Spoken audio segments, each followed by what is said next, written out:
In the wake of the shooting, the Republican presidential hopeful Donald Trump has been ramping up his anti-Muslim rhetoric. I have friends that are Muslims. They're great people. But they know we have a problem. They know we have a real problem because something's going on. And we can't put up with it, folks.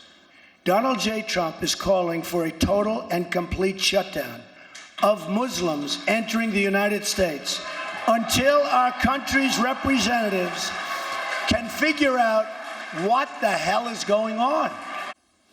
That is Trump speaking tonight in South Carolina. As you heard, he's calling for a total ban on Muslims entering the United States, and it includes all Muslims seeking both tourist and immigration visas. The White House already quick to speak out against the proposal, as are many fellow GOP presidential candidates. So much to talk about here, beginning with this long list, Teresa, of controversial comments by Trump. Just one more on that list. Yeah, I'm going to remind you just a few of the things he said in the not too distant past. He said that he wants surveillance on mosques across the United States, that he wants a database of Muslims living in the U.S. And some are saying today he took things to a whole new level, really pushing boundaries.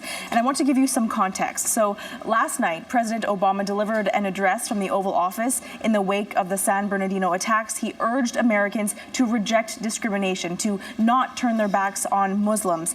And today, earlier in a statement, it seemed as though Trump issued a very sharp rebuke. He issued a statement through his campaign team, and then a short time ago, about half an hour ago, reiterated that pledge at that rally you saw in South Carolina. And he says he wants to shut those borders down to all Muslims. Have a look. Where the hatred comes from and why, we will have to determine. We're going to have to figure it out. We have to figure it out. We can't live like this. It's going to get worse and worse. You're going to have more World Trade Centers. It's going to get worse and worse, folks. We can be politically correct and we can be stupid, but it's going to get worse and worse. Until we are able to determine and understand this problem and the dangerous threat it poses, our country cannot be the victim of horrendous attacks by people that believe only in jihad. He also says that this new proposal would not affect any Muslims in America right now. But you know, Ian, I've been looking at what analysts are saying, and they say the people who support Trump like this strength that he shows. They really like this anti-Washington rhetoric that you can see him expressing here. It's not just anti-Washington rhetoric. And I know a lot of analysts have been scrambling to find out in the long history of the United States any precedents for this. They can't find any. To ban all people of a particular faith from coming into a country, and so lots of reaction. Lots. Let's start off with the White House. Now, Obama has not personally commented, but the Deputy National Security Advisor was on CNN a short time ago, and here's what he said. He says Trump's comments are totally contrary to our values as Americans. It's also contrary to our security. We should make it harder for ISIL to portray this as a war between the United States and Islam, not easier.